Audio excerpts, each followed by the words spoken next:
Before we get the Dharma talk, please join me in invoking the Buddha's name 3 times. Buddha Namo Shai Mani Buddha Namo Shakya Mani Buddha.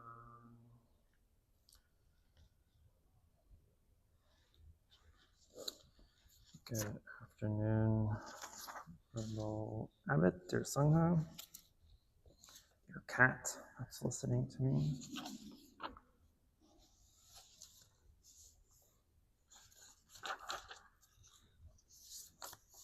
That better mean she is here to become alliance with the rest of us.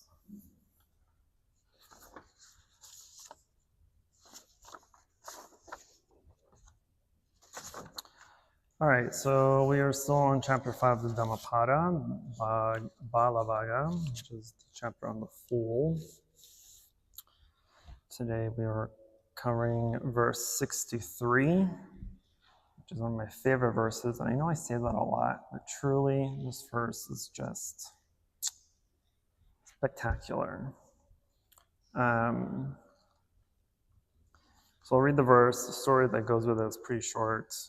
So hopefully my commentary will be just as, but verse 63 goes, "The fool who knows that he is a fool." The fool who knows that he is a fool is for that very reason a wise man. The fool who thinks that he is wise is called a fool indeed.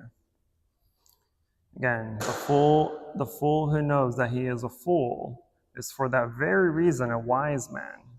The fool who thinks that he is wise is called a fool indeed. So, if you know me, you know exactly why I love this verse. The story that goes with this, again, is pretty short. It was during, as usual, the Buddha's time while he was staying in Savatthi. And Savatthi is a pretty big city. And during one of the Buddha's Dharma talks, there were 2 thieves that were doing some thieving, or trying to do some thieving. And because they knew that a lot of people would be at the Buddha's Dharma talk, and they would be so engrossed in the talk, that they'll kind of essentially be in the zone and not really be paying too much attention to their personal items and belongings. So it was easy pickings for these robbers. And so during this day that they decided to go out and rob people during this Dharma talk, one of the robbers, as he was passing through his attention of searching for his next victim, and heard the Buddha speak. And then he paid more attention to the Buddha, and to the point that he kind of just stopped and looked directly to the Buddha and started to listen. Then he sat down and started to actually truly listen, deeply listen. Listened to such an extent that he actually attained Sotapanna, stream enter, first level of enlightenment. Because the Dharma talk was about I hate using this word purpose, but the Dhamma talk was about the purpose of living a good life, a better life, right? And so, of course, ironically, the thief who's thieving around and making bad choices would hear the Dhamma talk that would allow him to recognize that his bad choices are truly bad choices. And so he became enlightened. So anyway, after this had happened, then since this thief who did not steal didn't get any money out of this, right? He instead just left after the Dharma talk. Whereas the first thief went home and told his wife to prepare a rich meal, because now he had stolen like 4 or 5 gold coins, and so he had money for a good meal. And then after this meal, or at least during the meal, I don't remember the story, but the 2 thieves were essentially just comparing their riches And so the first thief was like, yeah, I got 4 or 5 coins. I mean, look at this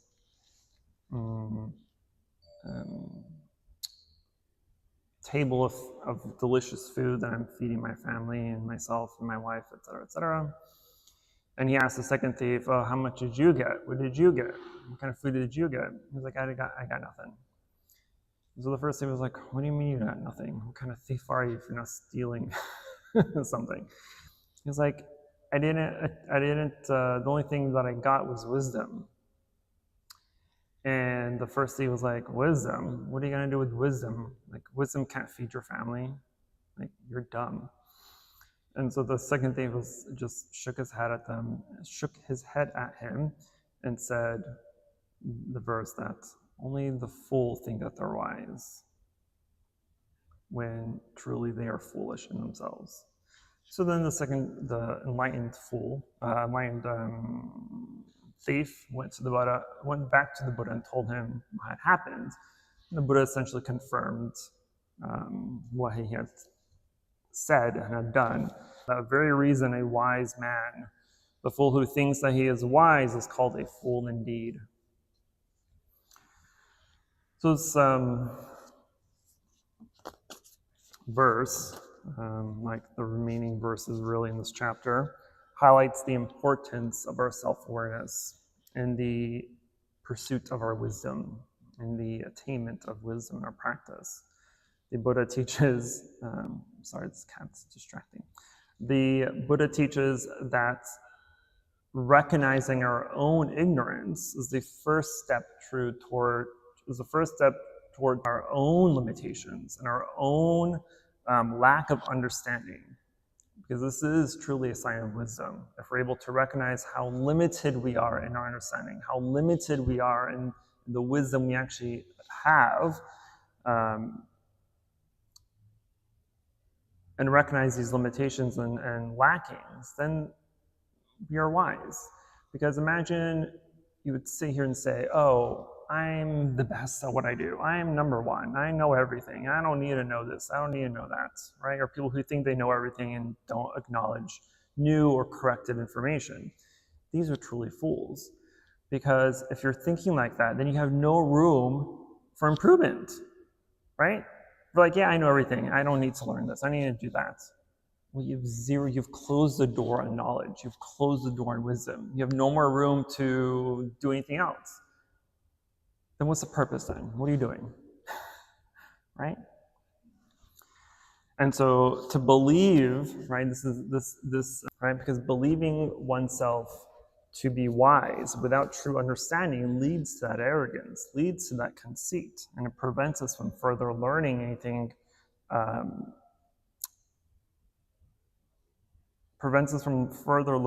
that would bring up realizations and wisdom.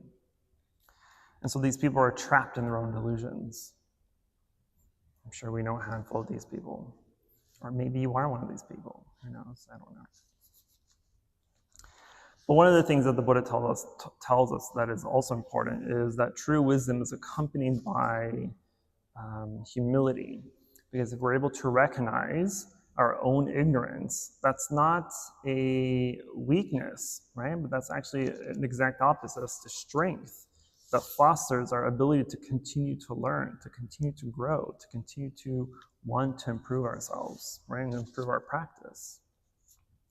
So it's also a kind of a reminder that of the value of humility, of the importance of recognizing our own limitations. Because if you know and can tell yourself, yeah, I don't know everything, then you have so much room to actually start to know more things, right?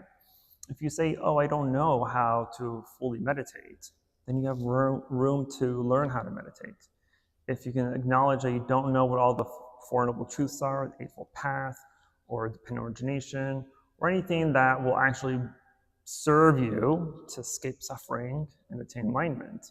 If you can acknowledge that these things are deficient in your wisdom, then you have room to correct that. Right? You have room to improve yourself. You have room to actually do something that will allow you to attain that wisdom. So we have to know that knowledge is always better, right? It's better to know that what you're doing is wrong. And we see that quite a bit when we speak about morality and the value of living an ethical life. Right? This is why we take precepts. For the lay practitioner to take the 5 precepts, these are acts of self-control, self-awareness, right? They keep yourself accountable to your thoughts, speech, and actions. Because that is the main cause of our suffering, is the unwholesomeness of our thoughts, speech, and actions.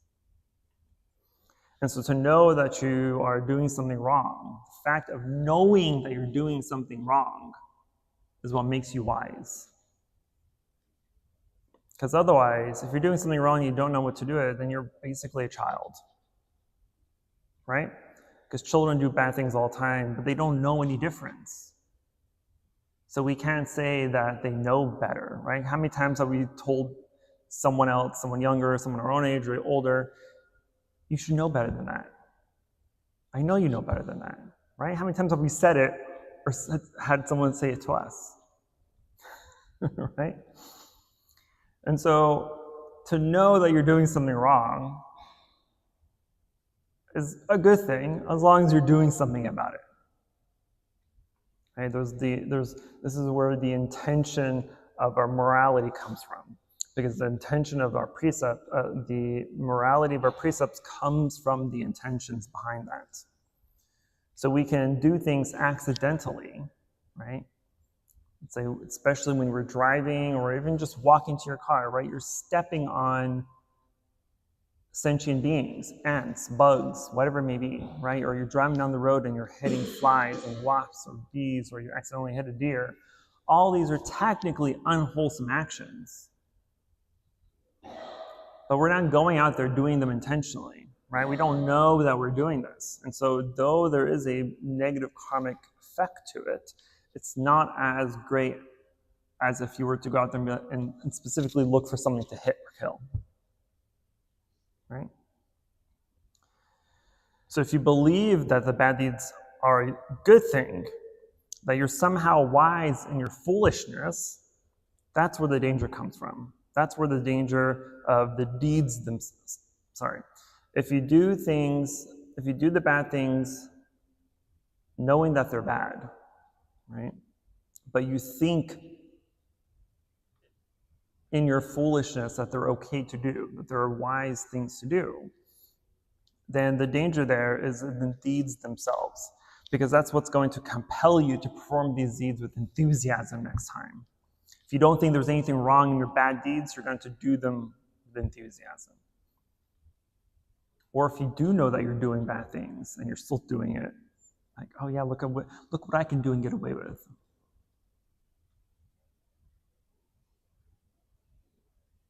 We're all guilty of that, at least in some way, shape, or form, right? You do things knowing that we're going to get away with it. Bad things, knowing that we're going to get away with it. So to kind of answer, there's a different section of the story that the Buddha describes what a fool is. And a fool is simple. It is someone that thinks, speaks, and acts unwholesomely. Simple as that. That's what a fool is. Just yesterday in our meditation class, when we were talking about the exercise on the foundation of mind, the third foundation of mindfulness of Satipatthana. The third foundation of mindfulness is mindfulness of mind. And the second exercise in that is the recognizing our anger. Since we all have that, right? We all share the accomplishments of what anger can do to us. But anger is something that is probably the easiest emotion, feeling, mental formation that we can recognize almost immediately, if we are mindful enough, of course. Because if we know that we're angry, then we can do something about it, right? We don't have to let it fester. We don't have to let it grow. We don't have to let it take over our entire mind or situation in that time. And so we have the ability where we have the chance to work it out. But people that are self-righteously angry, now those are the people we have to watch out for. Or the people that think that there's a benefit to being angry. Those, never mind. I'm about to get into politics, as we can see what's happening right now, right? These are all self-righteous people that are out there. Every single one of them. Anyway, that's all I'm going to say about that. So, with the acts of intention, right? It's one thing to acknowledge the wrong things that you're doing and knowing that they're wrong, right? Because one, we can improve ourselves, knowing that we're doing something wrong, knowing, right, we are doing something wrong. It's one, sorry, backtrack. If you're doing something wrong and you don't know that you're doing something wrong, right, there's a huge karmic hit. But if you do something wrong and you know that it's wrong, then there's still a karmic hit, but it's actually not as grave. Because we have to think about the intention behind that. So imagine someone stealing a loaf of bread to feed their family, right? The act of stealing is a huge unwholesome act. But he's not doing it to rob the livelihood of this person. He's doing it to feed the family. Even though he is robbing the livelihood of this person, right? This person has spent money and energy and time and effort into making this loaf of bread. So he's stealing all that away from the baker. But at the same time, he's also feeding his starving family, right? And so, yeah, there's a good intention behind that, but you're still going to get a negative karmic hit. But this is where our insight meditation comes in, right? In our meditation class, it's not even on the board anymore, no. Now that we're going through the Satipatthana, right, the 4 foundations of mindfulness, this is contemplation meditation. This is insight meditation. And it's through this insight meditation that we can start to recognize the true dangers of these acts that we do on a daily basis. Because the first step in becoming a wise person is realizing that you're a fool. Sounds dramatic, but that's the case, right? Otherwise, if you think you're wise all the time, you're a bigger fool than a fool. So the first step is to realize that we are fools, especially for those beginning on the path or those kind of new to the path. To see that what we're doing is wrong, to realize what we're doing is not the right thing, that what we're doing only leads to suffering. That is the basis of our practice, is knowing that the things that we think, say, and do that are unwholesome, that become unwholesome, to know that, and to know that that leads to suffering, that's essentially what our practice is all about, right? Because all the suffering comes from the 3 poisons of ignorance, greed, and anger. All this is essentially falls under the category of wrong view. And wrong view is what? Ignorance, right? Or lack of understanding, or lack of wisdom.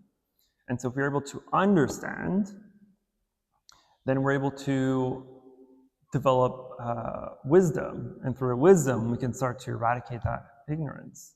And with the eradication of ignorance, we're free. We have complete freedom. We have nirvana, we have liberation. So Buddha tells us that in every moment that you're doing something foolish, truly foolish, at that moment, when you see your reaction to things, when you see your reaction to things and your overreaction to these things, and knowing that these things are wrong, and you're able to hold yourself accountable for those wrong actions, you are one step closer to realization, to liberation. Anger is a pretty big topic that we discussed yesterday, but even other things like bring up my own example of anxiety, right? If I'm anxious about giving Dharma talks, for instance, right? Don't get me wrong, I used to be very anxious. I'm like, I don't want to do this. I just don't like talking in front of people. But since I kind of have to, right? This is my vocation. I kind of chose a life to speak in front of people. So I technically have no choice. But if I were to always be anxious, always be, shy or unwilling to teach or share knowledge and to answer questions and to do this and to that, then that's going to prevent me from continuing any further in my own practice. So if I'm able to actually realize how ridiculous that is, right, that the anxieties that I feel about giving a Dharma talk, if I'm able to see how ridiculous that is, how it's not helpful, how it's not really reasonable, then seeing that wisdom is what's going to change my behavior. And next time I give a Dharma talk, then I have no reason to act in that same way. I have no reason to feel those feelings of anxiety. Of course, it took a while. We don't do it very often anymore, but back in the day, Leon was always there giving. We'd go to big events, interfaith things, and discussions with the city and talking in front of hundreds of people. We don't do that anymore, but we used to, right? That always gave me such terrible anxiety. I'm like, I don't even want to speak to myself in front of a mirror, nonetheless speak in front of hundreds of people. But that type of anxiety is just, it's the same function as any other feeling or mental formation we have. It's the same thing as anger, same thing as jealousy, same thing as anxiety, same thing as hatred or delusion or anything else, right? It all falls in the same category. If you know that there's no benefit to being angry, there's no benefit to being anxious, there's no benefit to being jealous, no benefit to being this or that, then how much more free would you be? How freeing would that be, right? So that's essentially our goal. So if we're able to truly realize that, especially our actions, right, because that's the biggest thing, is our actions. We're able to recognize that those actions are wrong, that our mind, that we don't want that our mind to go in go into that direction, then that is the key to our practice. That's the key to figuring out the truth of our practice. That true knowledge, that true wisdom, that true understanding of the mistakes that we make, right? Knowledge of the problem to our reactions to things. This is the way out of our suffering. So we have to have knowledge that what we're doing is causing suffering.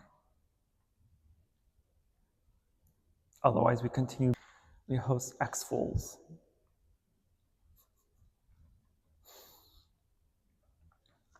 But that is a big ask for ourselves, right?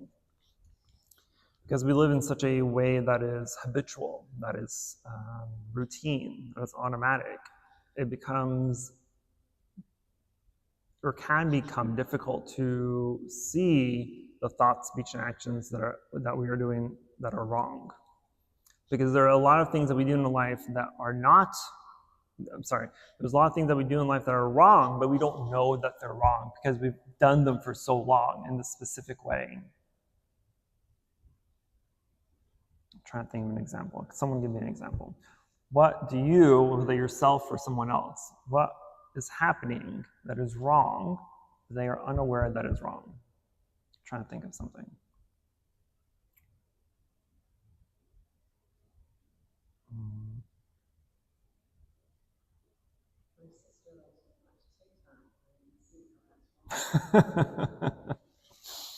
Watching TikTok can be very wrong. It's definitely not the most wholesome action someone can do. But that's actually a very good example. Social media in general is very harmful. It can be very harmful, right? as much as it can be beneficial, but unfortunately there's more harm than benefit when it comes to the internet. Well, to social media specifically, right?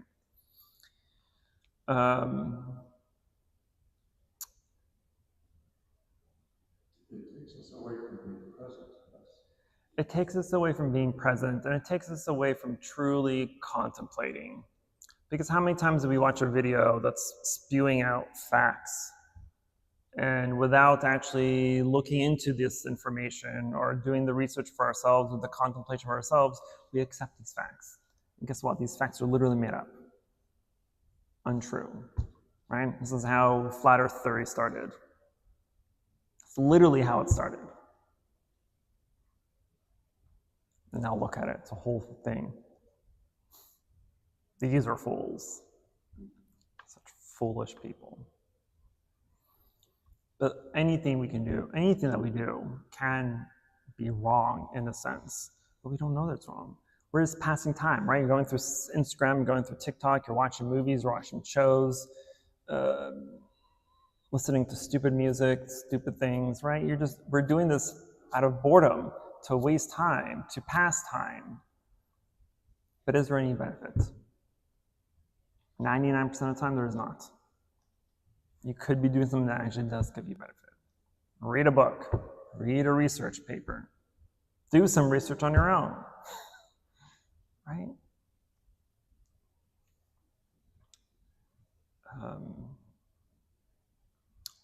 And I've often said that as practitioners, we need to be in the world, but not of the world.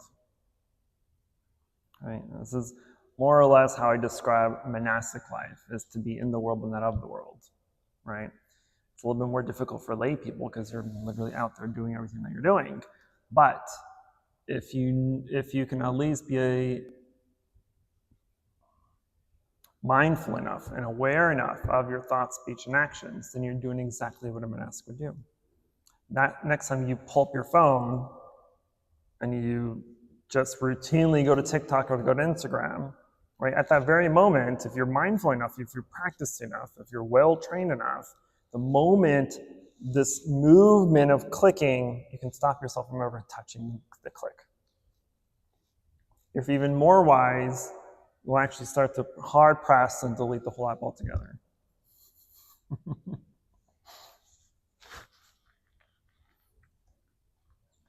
This is why I emphasize to always question.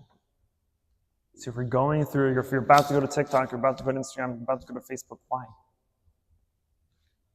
If you're feeling bored, you need to do something, why? If you feel compelled to watch a movie, to listen to music, to watch a show, why? What benefit is this bringing to you? If there's no benefit, then it's not a good action. You're a fool. And that's okay. We're all fools. I'm a fool. I don't know everything. I'm still learning. But at least I know that I don't know everything. So that makes me at least a little bit wise. But I can recognize foolishness because I live with one every day.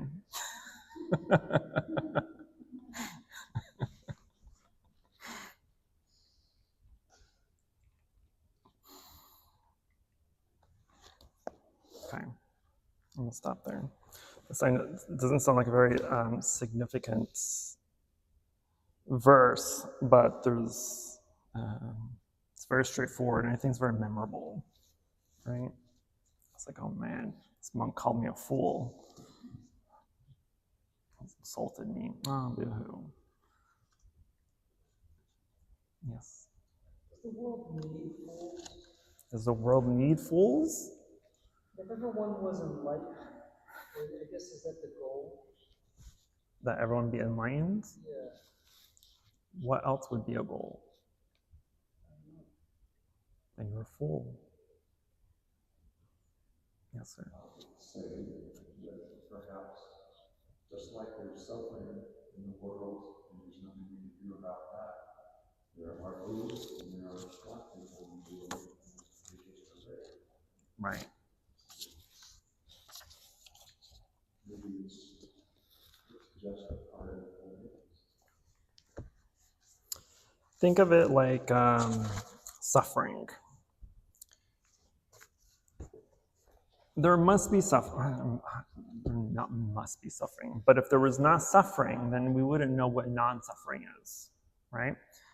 Because we suffer, we know that non-suffering exists, enlightenment exists. And so that gives us the motivation to want to do better in order to let go of that suffering, to eradicate that suffering, so that we become enlightened, liberated beings. And so, does the world need fools? No. But the fools hopefully allow us to recognize that foolishness exists and non-foolishness also exists. And I hope that most people would want non-foolishness. Any other questions, concerns? Non-emotional outbursts.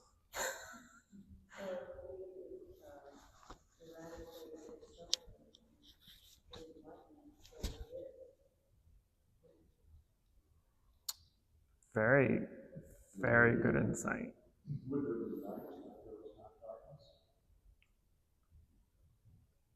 Light exists because of darkness, and darkness exists because of light.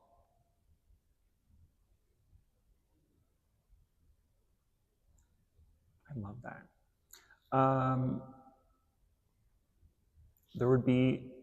There just would be.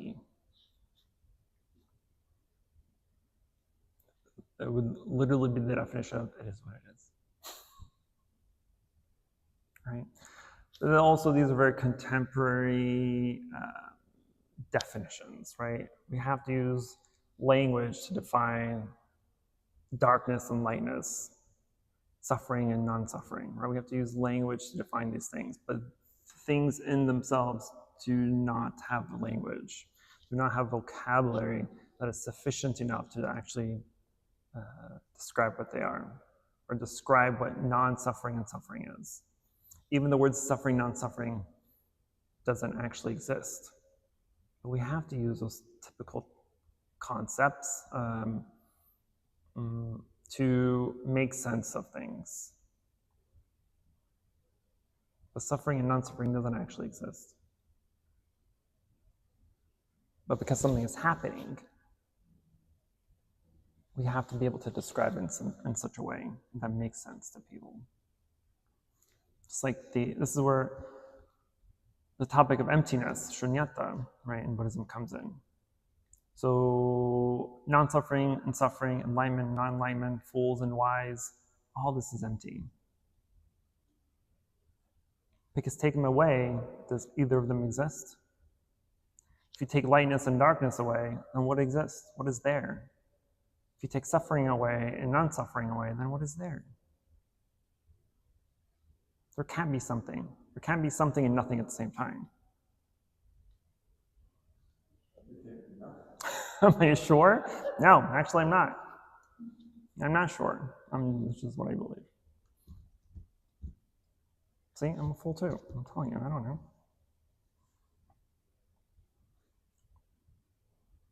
But never mind.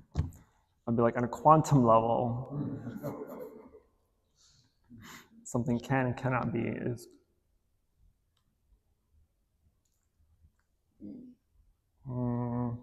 kind of true, but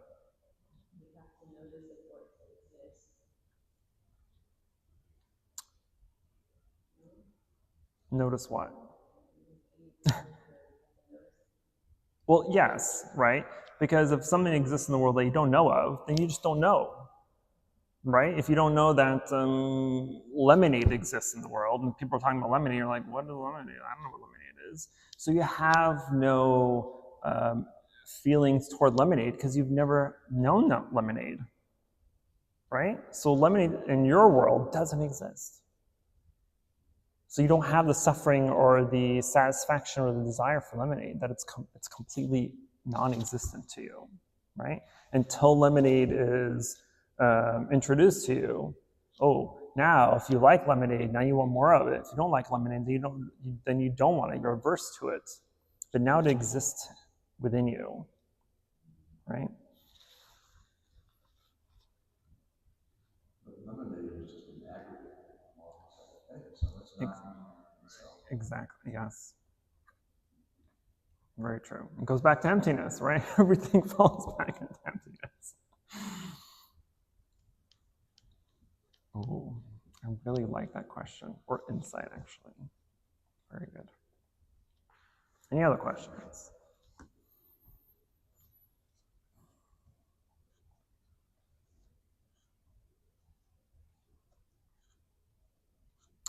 If there are no questions, then happy Father's Day to all the fathers out there. And a reminder of our retreat coming up on the 28th. It's our 8 Precepts retreat. It's our summer retreat. On the topic of attachment and desire. So I hope it'll be fruitful for many people. Again, it'll be on the 28th. So in a couple weeks, we're almost there. It's on a Saturday, which would be on a meditation class Saturday. So naturally we won't have class, but we will have the retreat in lieu of the class. Otherwise, this coming Friday is Sutra study class as well at 6:30. I think that's all the announcements I have. Yes, right? Cool. All right, if there's no other questions, then we will transfer the mirror to go to chanting. Namo Shakyamuni Buddha Namo Shakyamuni Buddha Namo Shakyamuni Buddha. For any positive karmic action we've accumulated here today, we wish to transfer the merit to all sentient beings and wish them full alignment.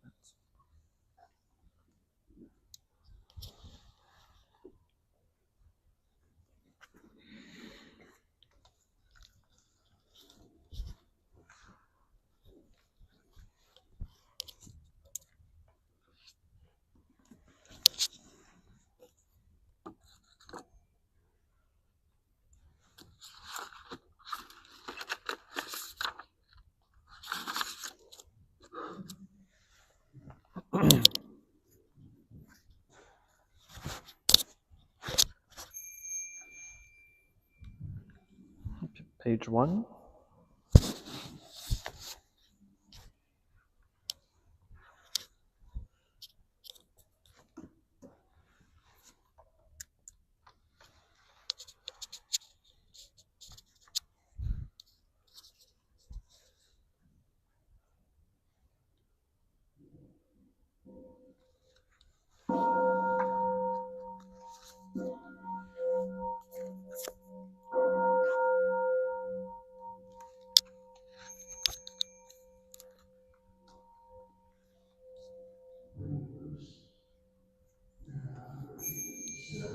And the censer now is burning all the Dharma realm in every place, auspicious clouds appearing, our sin intention thus fulfilling, as all Buddhas now show their perfect body.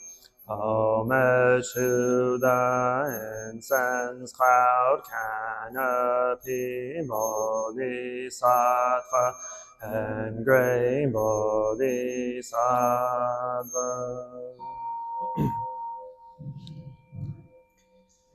Gratitude we offer this incense to all Buddhas and Bodhisattvas throughout space and time. May it be fragrant as earth herself, reflecting our careful efforts, our wholehearted mindfulness, and the fruit of understanding slowly ripening. May we and all beings beings be companions of Buddhas and Bodhisattvas. May we waken from forgetfulness and realize our true home. May the eternally abiding Buddhas, the supreme Dharma and sagely Sangha throughout the Dharma and the realm of empty space and 3 periods of time.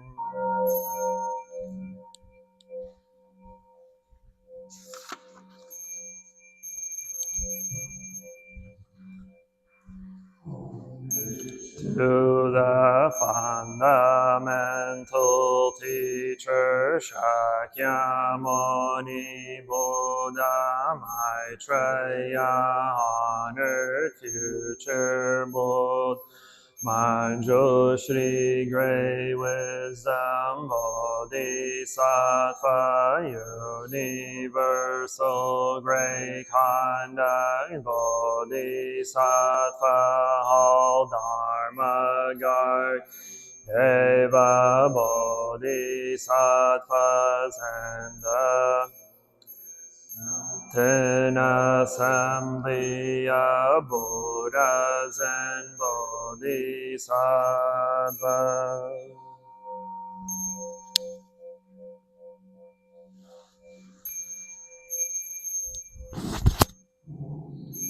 To Amitabha Buddha in the land of ultimate bliss, Avalokiteshvara, great compassion Bodhisattva, great strength Bodhisattva, first or great vow Bodhisattva, and the assembly of great pure sea-like Bodhisattva.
Surpass profound and wonderful Dharma is difficult to encounter in hundreds. I now see and hear it, receive and uphold it, and I vow Tathagata's true meaning. Namo Shakyamuni Buddha, Namo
page 96, chapter 17.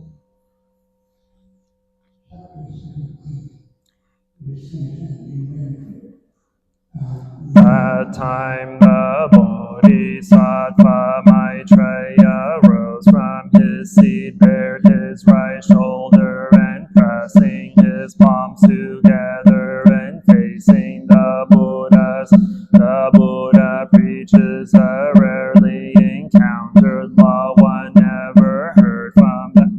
The world-honored one possesses great powers, and his lifespan cannot be measured. The countless sons of the Buddha, hearing the world-honored one make distinctions and describe the benefits of the law, they will gain, find their whole bodies filled with joy. Some abide in the state, no regression. Some have acquired dharani. Some can speak pleasingly and without hindrance, or retain 10,000, a million repetitions of the teaching. Some bodhisattvas, numerous as the dust particles of 1,000 major worlds, are all able to grasping will of the law. Some bodhisattvas, numerous as the dust particles of 1,000 intermediate worlds, are all able to turn the pure will of the law. And some bodhisattvas, numerous as the dust particles of 1,000 minor worlds, are assured that after a more rebirth they will be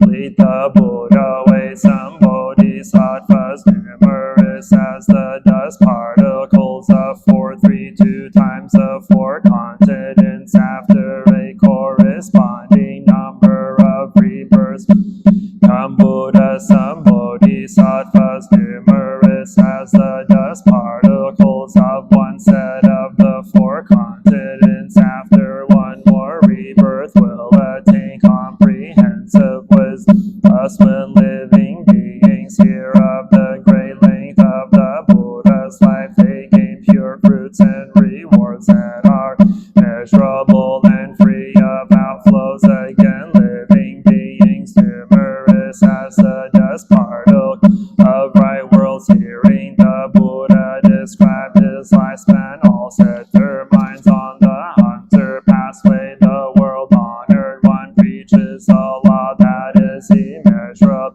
and cannot be fathomed, and those who benefit from harmony as boundless as the open air, heavenly mandala flowers and gray mandala flowers rain down chakras and Brahm like Ganges sands arrive from countless Buddha lands. Sandalwood and aloes in a jumble of fine powder rain down like birds flying down from the sky.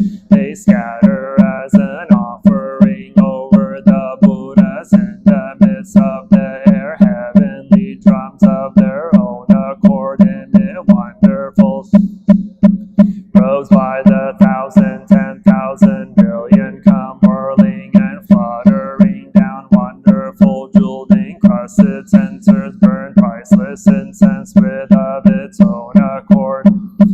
Everywhere an offering to all the world-honored ones. A multitude of great bodhisattvas hold banners and canopies adorned with the 7 treasures. 10,000, a billion in kind, lofty, wonderful, and rose reaching up.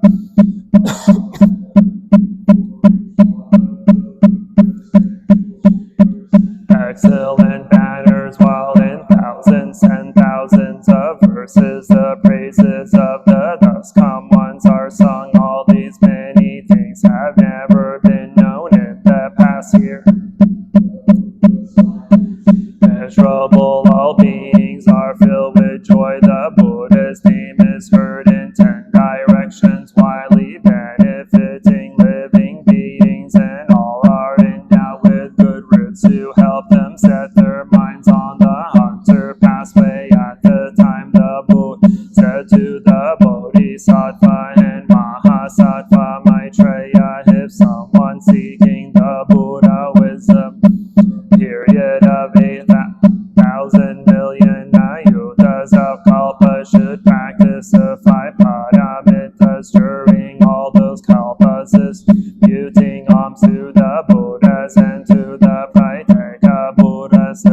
disciples and the multitude of bodhisattvas, rare delicacies of food and drink, fine garments and articles of bedding or building, religious retreats of sandalwood adorned with gardens and groves if he should, alms of many varieties, all refined and wonderful, and do this for the entire number of kalpas, who expresses devotion to the Buddha.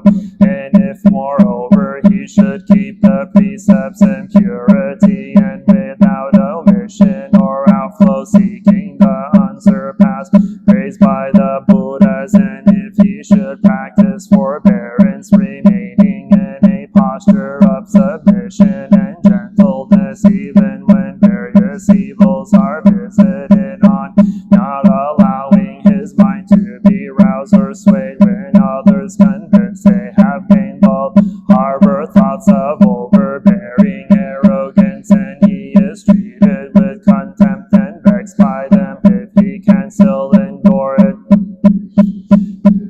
is diligent and persevering, ever firm in intent and thought for immeasurable millions of kalpas, single-minded, never lax or neglectful for countless kalpas, dwelling in a deserted and quiet place, and if he practices sitting and walking exercises, banishing drowsiness, constantly regulating his, and as a result of such actions is able to produce states of meditation for 80,010,000 kalpas, remaining calm, his mind never dirt, if he holds to the blessing of this single-mindedness, and with this seeks the unsurpassed way, saying, I will gain comprehensive wisdom and exhaust all the states of meditation, if this person 100, 1,000, 10,000, a million kalpas should carry out these meritorious practices as I have described up, still those good men and women who hear me describe my lifespan and believe it for even a moment, blessings that surpass those of such a person, if a person is completely free of all doubt and regret, if in the depths of his mind he believes for his blessings will be such as this, these bodhisattvas who have practiced the way for immeasurable kalpa, when they hear me describe my lifespan, are able to believe and accept what I say. These persons will gladly accept the sutra, saying our wishes that in we may use our long lives to save living beings, just as today the world honored one king of the Shakas roars like a lion in the place of practice, preaching the law without fear. So may we too in ages to come honored and revered by all, when we sit in the place of practice, describe our lifespan in the same manner, if there are those profound in mind, pure, honest, and upright, who hearing much can retain it, who follow principle in understanding the Buddha's words, and persons such as this will have no doubts about my life. At the time the Buddha said to the Bodhisattva and Mahasattva Maitreya, if after I have entered extinction a person can honor and uphold this sutra, his blessings will be immeasurable as I have described above. It is as though he has supplied all manner. A tower for the Buddha's relics, adorned with the 7 treasures, and with a central pole very tall and wide that tapers gradually as it reaches the Brahma heaven, jeweled belts by the 1,000, 10,000 million moving, though emitting a wonderful sound, and for immeasurable kalpas he offers alms to this tower, flowers, incense, various kinds of necklace, heavenly robes, and assorted musical instruments, and burns fragrant oil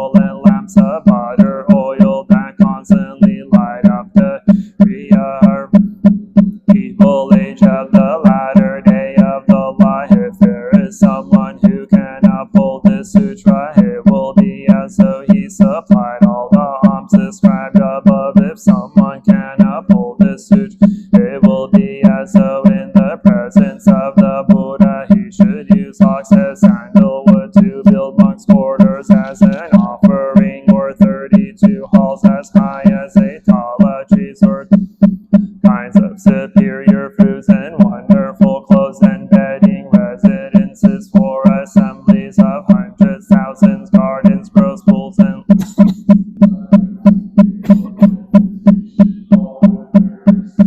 find adornments if someone with a believing and understanding mind accepts, upholds, reads, recites, and copies the sutra, or causes others to copy it, or offer alms to the sutra roll, scattering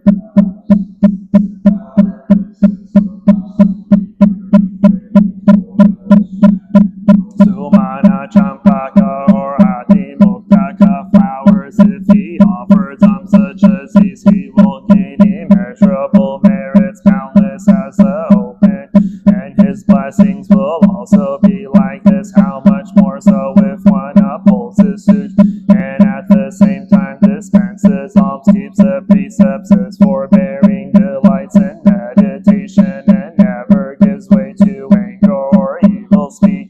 If one displays reverence toward memorial towers, humbles himself before monks, gives a wide berth to an arrogant mind, constantly ponders upon wisdom, and is never been asked difficult questions, but responds compliantly with an explanation. If one can carry out such practices, his merits will be.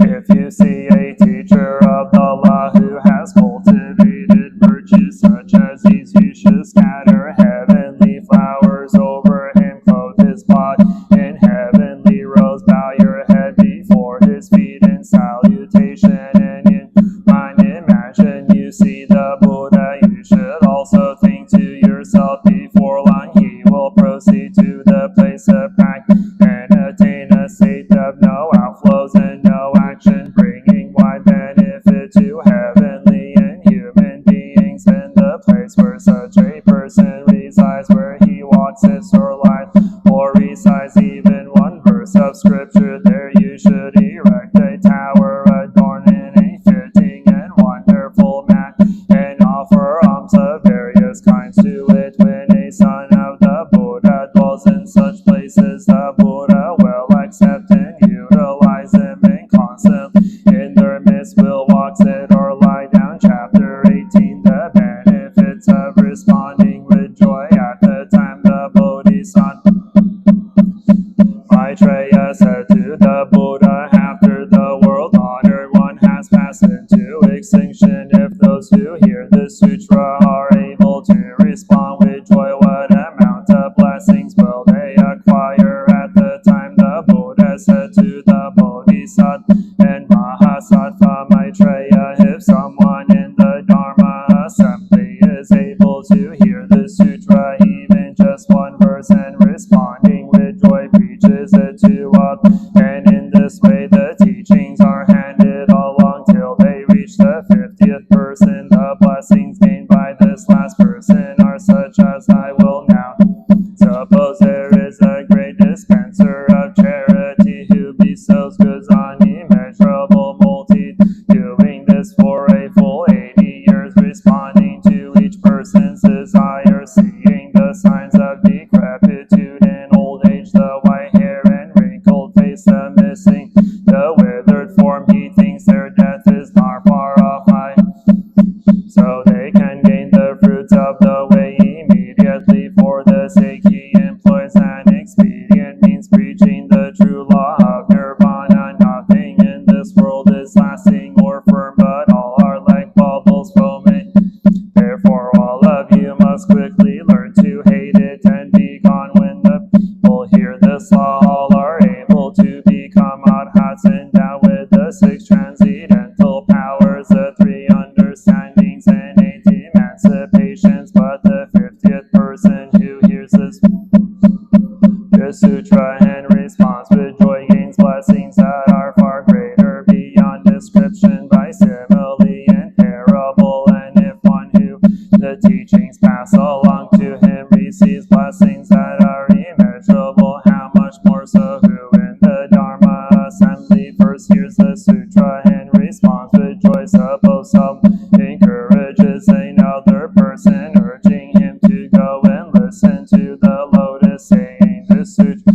profound and wonderful, hard to encounter in 8,000, 10,000 kalpas, and suppose as urge the person goes to list, even though he listens for just a moment, the blessings that the first person gets in reward. I will now just detail age after age, no afflictions of the mouth, no teeth missing, yellow or black, and lips that are not thick, curled, or defective, no hateful feet, a tongue not dry, black, or too short, nose high, long, and straight, forehead broad, smooth, and well-shaped, face and eyes all properly aligned and impressed. The kind people delight to look at, breath free of foul odor, a fragrance of Dhammapada flowers constantly emit by the mouth. Suppose one goes to the monk's quarters expressly to listen to the Lotus Sutra, and listens with joy for just a moment. I will now describe his blessings in existences to come among heavenly and human beings.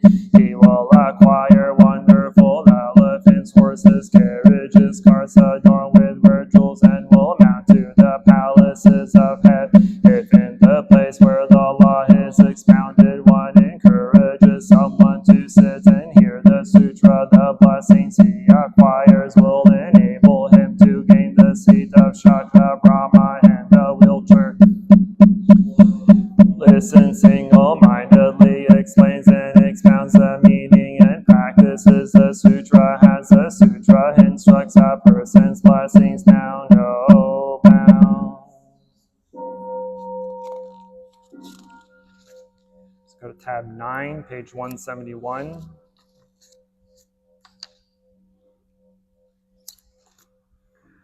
Heart of the Prajna Paramita, the Bodhisattva Avalokita, while moving in the deep course of Prajna Paramita, shed light on the five skandhas and found them equally empty. After this penetration, he overcame ill-beingness, and Shariputra, form is emptiness, emptiness is form, form is not other.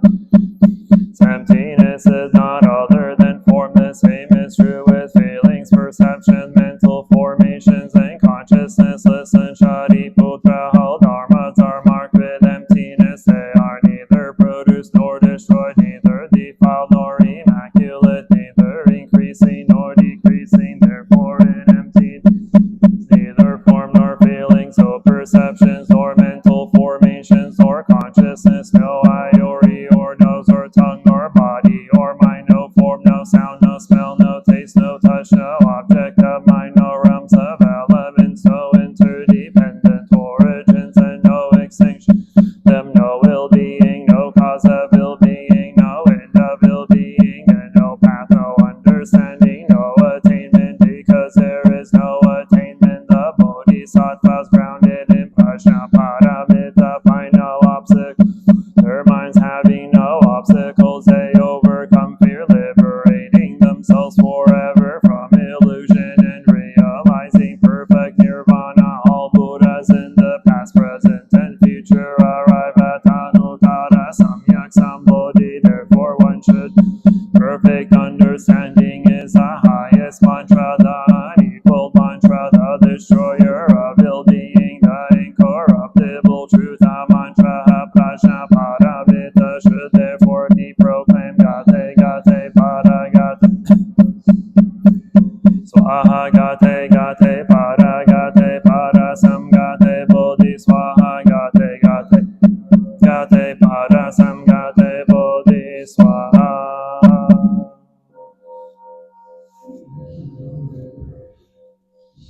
Jinn beings are limitless, I vow to liberate them. Afflictions are endless, I vow to eradicate. Teachings are infinite.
Prapta Bodhisattva Namo Mahasama Prapta Bodhisattva Namo Mahasama Prapta Bodhisattva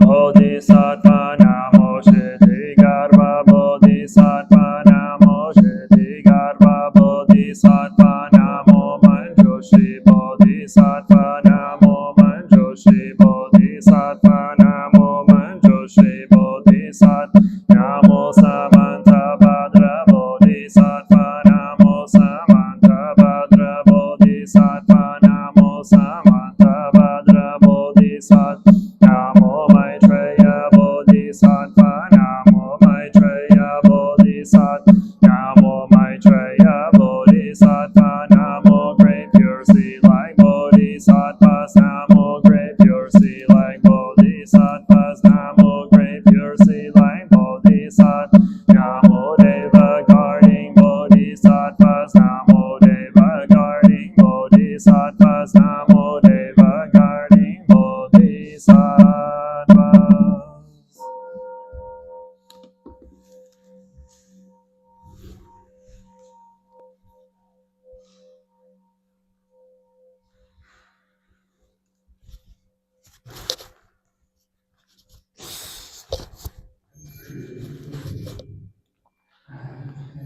Refuge in the Buddha, the one who shows me the way in this life. I take refuge in the Dharma, the way of understanding and of love. I take refuge in the Sangha, the community that lives in harmony and awareness.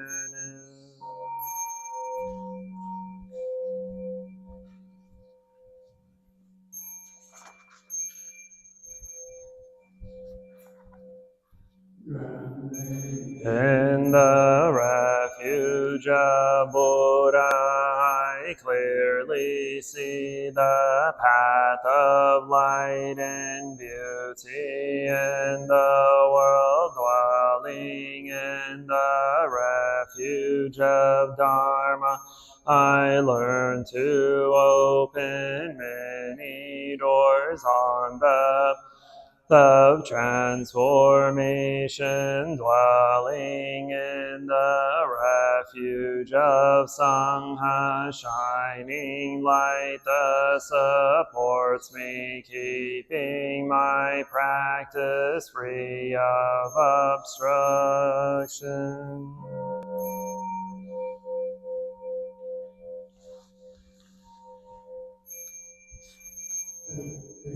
Refuge in the Buddha, in myself I aspire to help all people recognize own awakened nature, realizing the mind of love, taking refuge in the Dharma. In myself I aspire to help all people fully master the ways of practice and walk together on the path of liberation, taking refuge in the Sangha. In myself I aspire help all people build fourfold communities to embrace all beings and support their transformation.